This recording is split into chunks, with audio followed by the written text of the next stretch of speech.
Welcome.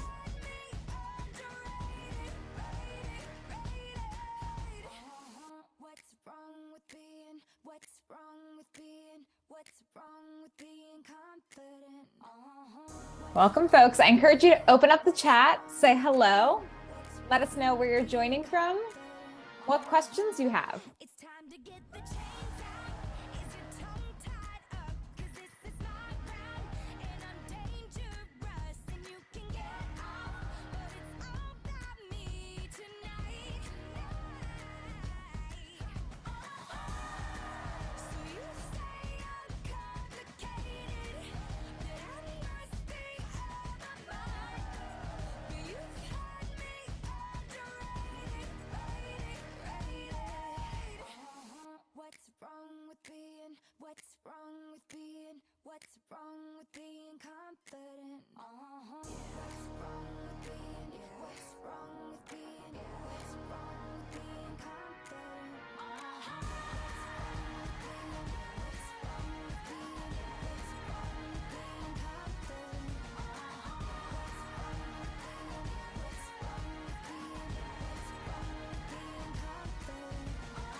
Welcome, everyone. Please say hello in the chat. We're going to get ready in just a minute.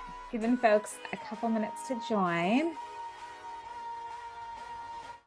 All right, let's get started. It's a short session today, so I want to make sure we can make the most of it. Welcome, everyone. I'm so glad to have you here. My name is Danielle Barnes. My pronouns are she and her, and I'm the CEO of Women Talk Design. If you are just joining us, I encourage you to pop open the chat and say hello. You can let us know where you're joining from.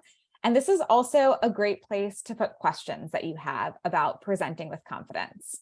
So I encourage you to use the chat throughout today's session. You can drop your questions in there. I'm going to leave some time at the end for questions, but I'll get to the ones first that put their note in the chat. So I'm thrilled you all are joining us. We decided to do this short session at the end of the year. This is our final event of Women Talk Design in 2022, which is really exciting, in honor of our Kickstarter campaign. So hopefully you all have heard about this. We launched a Kickstarter campaign to turn Women Talk Design's 8-week public speaking course into a book. It's called Present Yourself. There's just a couple days left of the campaign. There's lots of exciting rewards. You can pre-order the book. You can gift it to someone else. We just revealed our notebook design. So one of the things that you can order as part of the Kickstarter is this ideas notebook. And we worked with a really wonderful lettering artist to commission a design that we just shared on the page. So lots of different rewards, lots of ways to get involved. And this is all based on our 8-week public speaking course that we've been running since 2017 called Present Yourself. So for today's session, I just wanted to share some quick tips on presenting with confidence. I know it's the end of the year. I'm sure you all are trying to finish up deadlines, maybe getting ready to unplug. And so it really means a lot to me that you joined me today. I want to make this session fun. So like I said, I want to hear from you in the chat. I'm also not going to be using slides because it is the last session of the year that we're doing, and I wanted to mix things up a little bit. So no slides today. I encourage you to take notes if it will be helpful for you. And I'll share my 5 tips also in the follow-up. You can see we're recording this as well, so we'll send that out afterwards. All right, so let's get to it. I'm going to share my 5 tips for presenting with confidence using my wonderful paper slides. So tip 1, know your goal. Right? This is really important. And what I'll say with a lot of these tips is that they might seem kind of obvious. You might say like, oh, of course, it's important to know a goal when you're going to present, but we so often forget them. So that's something I want to mention is what I'm sharing today. Nothing is groundbreaking, but they're really important reminders when you're going to present. So what I mean by know your goal is before you even get started thinking about, okay, where do I want to share my message with the world? Maybe I'm getting ready for a team meeting. There's lots of different circumstances where you might present, both internally at work or externally for your own professional visibility. And it's so important to always start with knowing your goal. We call this your why. So first and foremost, thinking about why do you want to speak? Why is that important to you? So that's something I encourage all of you to do. You can do it right now if you have a pen and paper and just write down, why is speaking important to you? Why do you want to do it? And you might have many reasons. I always tell folks to focus on what is their reason that's pulling them most right now. But that information will be really important because it'll help you seek out the opportunities that are going to be most impactful for you when it comes to public speaking or sharing your ideas. It'll also help you know what to say yes or no to. But also knowing your goal isn't just about knowing your personal goal for wanting to speak, but it's also about knowing the goal of your presentation. So if you're asked by your manager to present at work, before you do anything else, identify, okay, what is the goal of this? Because ultimately, knowing your goal is going to help you identify the rest of your context. So this is my second tip. Tip number 2 is to always start by identifying your context. And part of your context is your goal. So we think about context in terms of the 5 whys. This is who, what, when, where, and why. The 5 W's, not the 5 whys. 5 W's, who, what, when, where, why. This is the context of any presentation that you're putting together. And it's also helpful to think about, if you have a meeting that you're going to present at, or again, you're looking for speaking opportunities, think about your context and your goal is going to help inform that. So who is your audience? If you have a event that you're speaking at, who is in the room, who's going to be there, what do they care about, what's important to them? Ultimately, you're designing a presentation for an audience. It's not for yourself. So really understanding what their goals are, what their motivations are, what assumptions they're coming into the presentation with is going to be really important. Your what? So what is it that you actually, want to do? What is the goal of your presentation? What format is it taking? Are you giving a 10-minute case study? Are you giving an hour-long keynote? I mean, you can also use who, what, when, where, why, and identifying your context when you're sharing your ideas in other forums as well. So if you're writing, right, what is that format? Where is the next one? So we have who, what, where. So this is the physical where of where you're presenting. So are you presenting online, on Zoom? Are you presenting in person? What is that space like? Because that's really going to affect your presentation. It's going to affect how you show up as a presenter. So remember, this short talk today is called Presenting with Confidence, and where you are is going to affect how you show up. And so identifying that early is going to be really important. Next is when. So when are you delivering a presentation? When are you speaking? And I think about the when in terms of several different sub-questions. So you might say, okay, when am I speaking in this meeting? So let's say I'm speaking at a team all hands. Am I the first to go? Am I the last to go? That's going to be important for maybe how I introduce my presentation. It might also be important for how I might be feeling in that moment. I also like to think about what else is happening in that moment for the audience that I'm presenting to, for my company, what else is happening in the world, right? Your when is going to affect how people show up and how you show up. And so identifying that early is going to be really helpful for getting ready to present with confidence. And then finally, your why. Why is this important, right? Why is it important for your audience? Why is it important for you? What do you want them to take away, right? It's coming back to that first one of really knowing your goal. And that why can help you answer some of the other questions. So if you don't have a place that you want to speak yet, you know that you want to start speaking, you can start with your goal and start with that why, and then think, okay, well, if it's important for me to be a thought leader in my field, who do I need to be a thought leader to, right? Who can be my potential audience? And then where do they gather? That can help you start to answer the where question. And then you can look up that event and see, okay, when can I do this? And then what can I offer? So all these questions are really intertwined, but super important to consider when you are thinking about how you can present with confidence. So again, first and foremost, know your goal, right? Why do you want to speak? Why do you want to give this specific presentation that you might be giving? And then your context. I want to share a short story about why context is so important and how I learned that the hard way. So I've done a lot of public speaking throughout my career, but one of the really early memories that sticks out to me is probably my very worst public speaking experience. It happened to me when I was an undergraduate in college. I had a really neat opportunity to take a graduate class, and I was the only undergrad in it. So there were about 8 of us in the class. I was the only one who didn't really feel like they were supposed to be there, but got the opportunity to do it. And so I was excited and I felt, really special for being able to be in that program. But I also felt major imposter syndrome. I often thought, okay, they're going to know that I'm not qualified to be here. They're all smarter than me. They're all older than me. And that would creep up, sometimes when we were in class. And so the goal of this course, it was an art history course, was at the end of it, we would give a live presentation in an art gallery about a piece of work that we were studying all throughout the semester. This is a pretty neat opportunity. And our professor knew that it was a pretty big deal. And so she decided to schedule a dry run for us before the actual art gallery presentation, a couple weeks beforehand.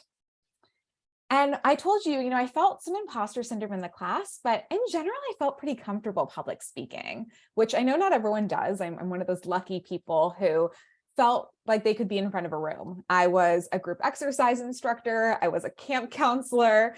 I had been used to getting up and sharing my voice and being vocal in front of other people. And so I started to get ready for this dry run that we were going to do, this presentation. And I thought, you know what? I'm pretty comfortable with this. I don't know how much I need to prepare.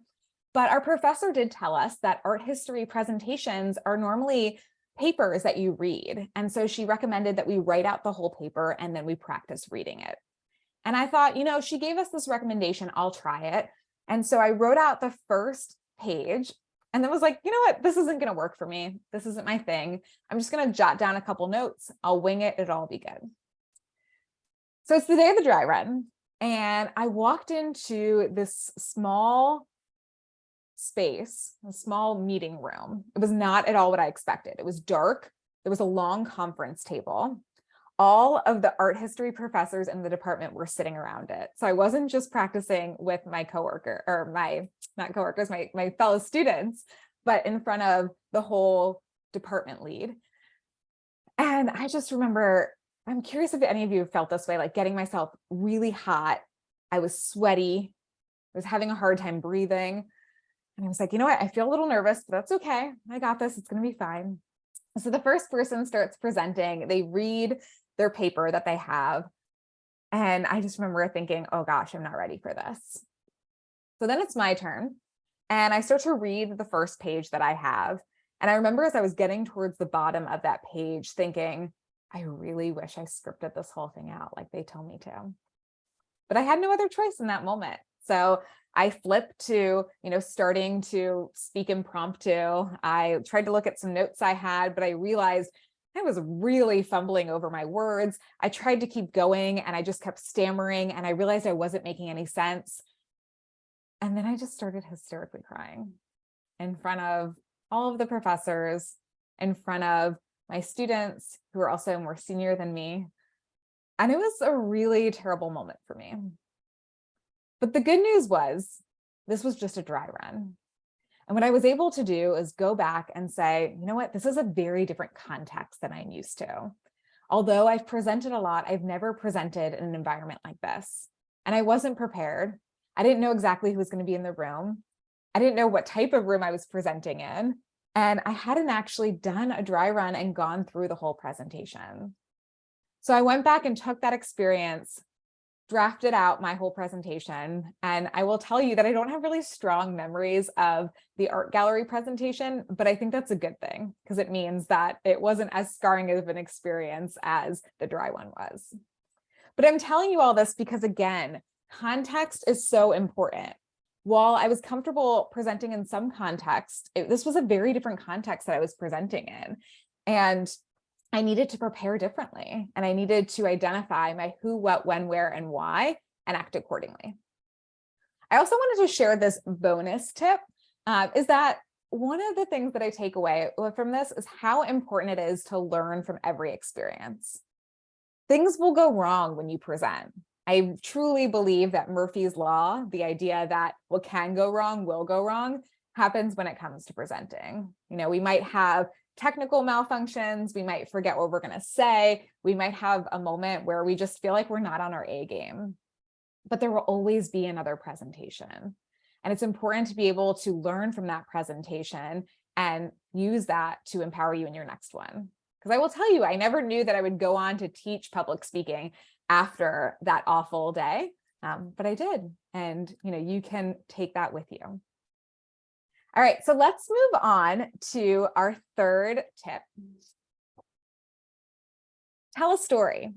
Okay, stories are so powerful. And I think a lot of us know this. Whenever we teach on storytelling at Women Talk Design, we never spend too much time talking about why storytelling is important, because I think that this is something we intrinsically know, is that stories help move us, they engage us.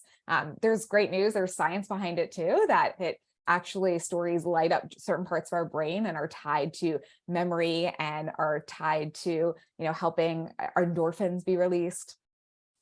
So stories are really important, but it can be hard to think about how to tie them into your presentation. So what I encourage you to do is to go back to your context and to think about, okay, who's in the room? What do they care about? And what's a story that I might be able to share to help illustrate, what I'm talking about here? So again, with context, I could have just told you over and over again, context is important, context is important. But instead, I wanted to share a story with you to help you feel, oh yeah, it's important. Because if you don't prepare for your context, things can really go wrong. And a story just really helps bring that to life. So I encourage you to think about the personal experiences that you have and those stories that you can tell. You might also consider someone else's story that you might share as part of your presentation. Always get permission if you're going to share someone else's story, or you can change enough details that it becomes a fictional story. But there are a lot of stories out there, both from your own experience and out in the world. And so I encourage you in your presentations, tell a story. It'll help keep your audience engaged. All right, number 4. I think one of the really big missed opportunities that I've seen when folks are presenting is that we don't know at the end of it what you wanted us to do as a result of this presentation. So I'll say I get really guilty of this when I'm listening to a really long presentation. I'm a fan of nice short presentations. If something's like an hour long, especially when we're doing this virtually over Zoom, I might get distracted. I might stop listening for a minute. And then I always try to come back at the end and listen in and think, what did this person want me to hear? Right? Like, what was the goal of this? Of course, at the end, they should, let me know what ultimately what this presentation was for. And it's often a missed opportunity. I don't think that, that always is the case. And so what I encourage you to think about is how you're going to end your presentation, and to always have a call to action, a CTA. So this is, what do you want your audience to do as a result of your presentation?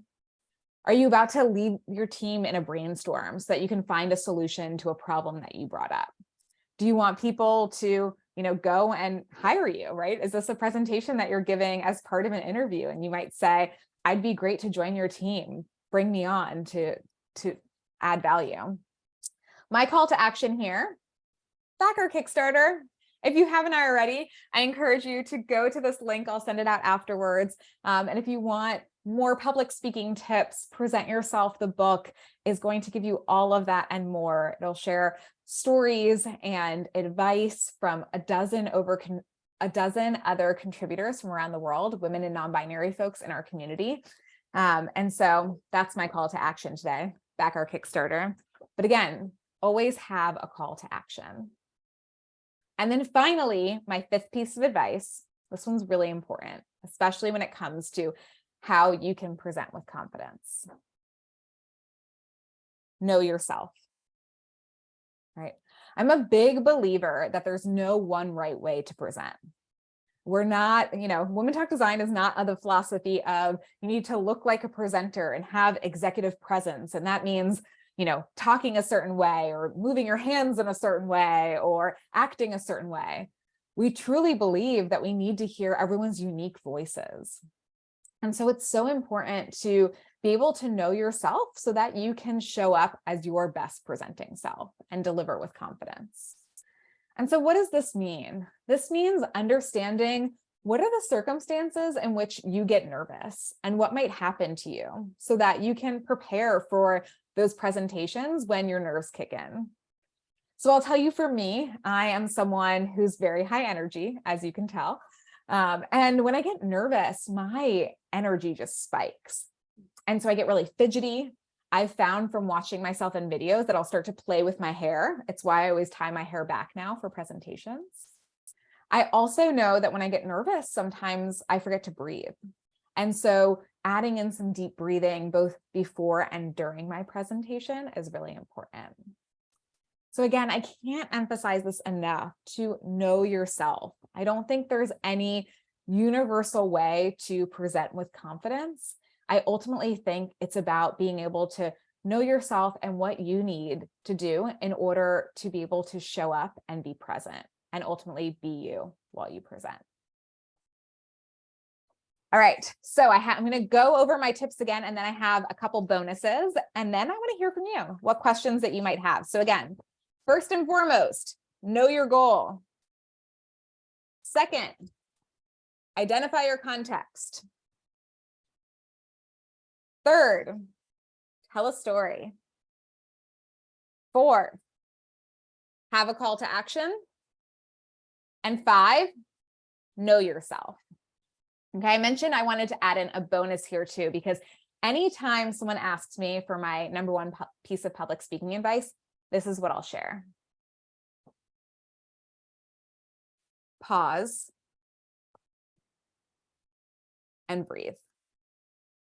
Really simple. Like I said, I'm not sharing any groundbreaking advice here today, but this is something that is so often forgotten. Back when I was telling you that story when I was an undergraduate and had that moment where I was stumbling over my words and didn't know what to say, I just tried to work through it rather than giving myself a moment to pause and breathe. If I would have paused and taken a breath in that moment, I might have been able to calm down and not started to break out in tears and have to end my presentation right then and there. Pausing and breathing is such a powerful tool. I will say, just in life, if any of you do meditation or yoga or have breathing practices, you might know this already, that it can help you just be calm and be present. And this is so important when it comes to presenting, because when we present, our nerves spike up. It can be scary and vulnerable to be out on a screen or on a stage or in front of a meeting room. You might be afraid that you mess up. You might feel like you're exposing yourself to all these people who are listening. And so your nerves spike and you start to get anxious, and that's where you might forget what you're going to say. That's where you might get dry mouth. That's where, you might start being fidgety. And it's hard to just power through that and keep going because your body is on overdrive. And so if you can take a moment to pause and take a deep breath, it will really help you. It won't just help you, it'll help your audience. A lot of the times we just power through a presentation and we don't give our audience a moment to pause and actually process what we're saying, to give them a moment to let what you're saying sink in before you transition into the next piece. So that pause is helpful for your audience. It's helpful for you. Like I said, it can help calm you down. If you mess up, it can give you a moment to reset. If you're answering questions during Q&A, it can give you a moment to, think of what you're going to say. A lot of the times we just try to jump in and not even think about our answer. And so pause and breathe. That is my biggest piece of advice. But like I said, 5 tips: know your goal, identify your context, tell a story, have a call to action, know yourself, and then don't forget to pause and breathe. So I wanted to save the last 5 minutes here to please share your questions. I would love to hear them. I want to make sure any questions you have about presenting with confidence. And then if you do have to hop, I do encourage you to head to our Kickstarter campaign. The link is in the calendar invite, and I'll also send it as a follow-up. And if you haven't already, back the campaign, help us amplify it. This is the last week of it, and it's all or nothing. So we have to hit our goal in order to be able to distribute all of the rewards and put our book out there in the world next year. So thank you all so much. And like I said, please feel free in the chat to share any questions you have.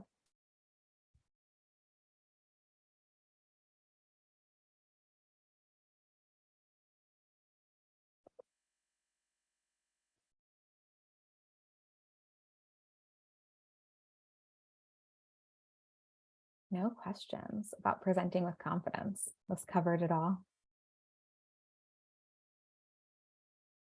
Okay, Sawyer asked, how do you get over the pitfalls of ums when you're speaking? This is a good question, and it's one that I get a lot. I will say that I used to use a lot more filler words. I still use or like occasionally. I think that it's a normal part of our speech, and so I think that it's okay to have occasional filler words, but it's when you have a lot of them that they start to get distracting. And it's also when you're using them in important moments. So in moments when you're transitioning from one idea to another, there's sometimes this pause here, people are waiting for that pause, and instead you're saying, it makes it more noticeable. So my best piece of advice for starting to minimize your ums or other filler words is, again, maybe going to be not super satisfying because it seems too obvious. It's to pause. Right? We're oftentimes using filler words because we're trying to talk faster than our mind is keeping up with what we want to say. And the way that I have found the best way to minimize filler words is to practice strategically adding pauses into your presentations. So when you're transitioning from one idea to another, that's often a time that we use a lot of ums. Practice pausing. You can also add in pauses to your notes. I've seen speakers do this, like they'll have notes for what they're going to say and then pause written really big to remind them to do that. So I think it can be helpful. One thing I'd recommend doing is record yourself speaking, and then you might notice where you're saying those ums, and then try to do it again and practice adding in pauses.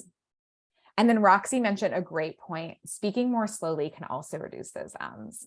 Speaking slow is a great tip. It's helpful for your audience. It helps them to follow along. It also really helps with accessibility for, folks who are maybe listening in a language that's not their first language. It also helps with captioning to follow along. And as Roxy said, it can help with your ums.